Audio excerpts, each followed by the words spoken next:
నమస్తే SR7 టీవీకి స్వాగతం. నా పేరు షబానా.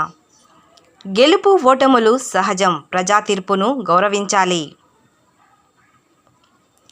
జూన్ నెల 4వ తేదీన జరిగే ఎన్నికల కౌంటింగ్కు ముందు, కౌంటింగ్ రోజున, కౌంటింగ్ అయిన తర్వాత ప్రజలు, నాయకులు ప్రశాంతతతో ఉండాలి. అవాంఛనీయ సంఘటనలకు పాల్పడిన వారిపై కఠినమైన చర్యలు తీసుకుంటాం. DSP రామచంద్రమూర్తి. అన్నమయ్య జిల్లా రామాపురం మండల పోలీస్ స్టేషన్ ఆవరణం నందు సబ్ ఇన్స్పెక్టర్ లక్ష్మీప్రసాద్ రెడ్డి ఆధ్వర్యంలో జూన్ నెల 4వ తేదీన జరగబోయే ఎన్నికల కౌంటింగ్ సందర్భంగా ఎలాంటి అవాంఛనీయ సంఘటనలు చోటు చేసుకోకుండా ఉండేందుకు ప్రజలు, వివిధ పార్టీల నాయకులకు శాంతి భద్రతలపై అవగాహన సదస్సు నిర్వహించారు.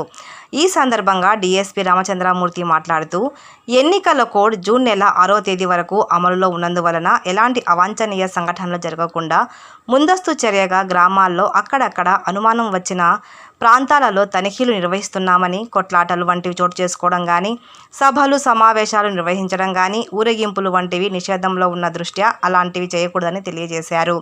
కౌంటింగ్ కేంద్రం పరిధిలో 1 కిలోమీటర్ వరకు 144 సెక్షన్ అమలు చేయబడి ఉందని, కౌంటింగ్ కేంద్రంలోకి అనుమతి కలిగిన వారిని మాత్రమే పంపించడం జరుగుతుందని తెలియజేశారు.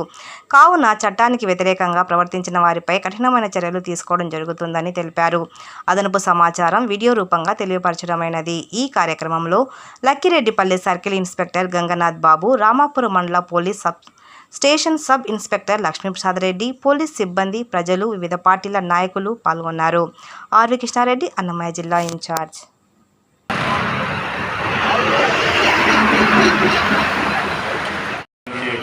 అందరికీ నమస్కారం అండి. మీ అందరికీ తెలుసు 13వ తేదీన ఎలక్షన్స్ అయిపోయినాయి. మీరందరూ ఫ్రీగా ఓట్లు వేయగలిగారా లేదా? ఏ రకమైన ఇబ్బంది లేదు కదా, మీకు నచ్చిన వాళ్ళకి వేసుకున్నారు.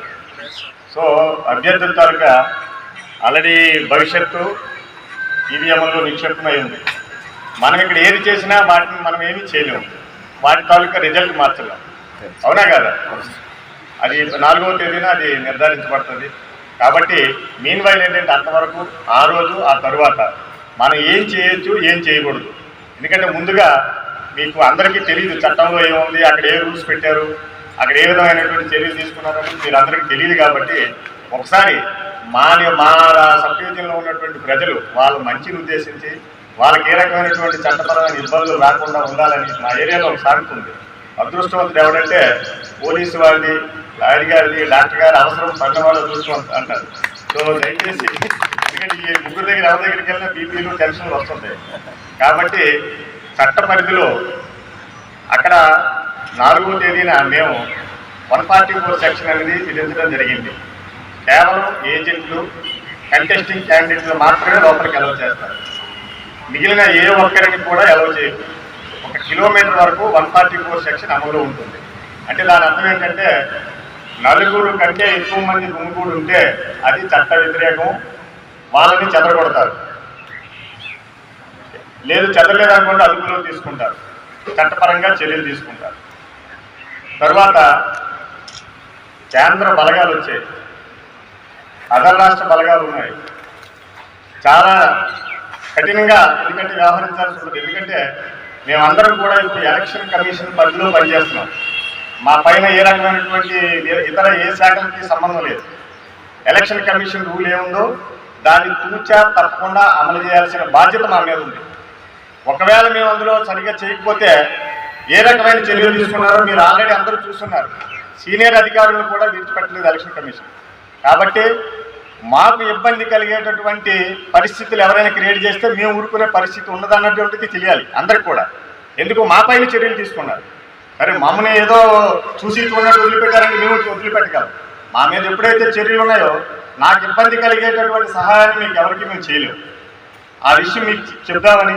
తర్వాత ఆ రోజు 30 పోలీస్ యాక్ట్ కూడా అమలు ఉంటుంది. 1 కిలోమీటర్ వరకు ఎవరు రానివ్వు. చాలా సంతోషం. ఇప్పుడు ఈరోజు మీరు పిలిపించిన ఉద్దేశం కూడా మీకు అర్థం ఏంటది? ఎందుకు పిలిపించినాం? దేనికి? కౌంటింగ్ నడుస్తుంది కదా ఇప్పుడు. ఆ సందర్భంగా మనం పిలుస్తున్నాం. ఇప్పుడు యాక్చువల్గా మీరు పేపర్, టీవీలో చూస్తారు, వేరే వేరే జిల్లాలో చూస్తున్నారా? ఎట్లుంది కొన్నిసార్లు? ప్రశాంతంగా ఉంది. అదేమన్నా అది అవసరమా?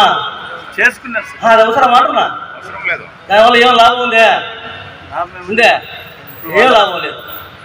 ఆ కుటుంబాలకు మనశ్శాంతి లేదు, ఆ బిడ్డలకు మనశ్శాంతి లేదు. కేసులు కడితేనే ఎక్కడికి పారిపోయారు. ఇళ్ళల్లో ఎవరు లేరు పాపం. ఇళ్ళలో మగవాళ్ళు ఎవరు లేరు, ఆడవాళ్ళు పిల్లలు తప్ప. అలాంటి పరిస్థితి అవసరమా? ఒకసారి గమనించాలమ్మా. కాబట్టి ఇప్పుడు గెలుపోవడం అనేది సహజం, దాని గురించి ఎక్కువ మనం టెన్షన్ పడాల్సిన అవసరం లేదు. కాబట్టి దాన్ని మనము పాజిటివ్గా తీసుకొని ఉంటే మనకి ఎలాంటి ఇబ్బంది ఏమి ఉండదు. ఎవరో అంతా బాగుంటారు, ఒకరిద్దరు ఎక్కడన్నా చిన్న పొరపాటు ఇస్తారు, వారి వల్లనే అంత గొడవ ఇస్తారు. కాబట్టి మీరందరూ పెద్ద మనుషులు పిలిపించాము, ఎల్డర్స్ని పిలిపించాము. పెద్ద మనుషులు అంటే మీ మనసులు పెద్దగానే ఉంటుంది అనుకుంటున్నాం. ఉంటుందా లేదా? ఉండాలి, లేకపోతే ఉండాలి. మేము మిమ్మల్ని ప్రేమిస్తున్నాం, మీరు మమ్మల్ని ప్రేమించాల్సి వచ్చిందని అనుకున్న పర్లేదు, కానీ మీరుతో ఉండాల్సిందే. అర్థమవుతుందా? మేము మిమ్మల్ని ప్రేమిస్తున్నాం.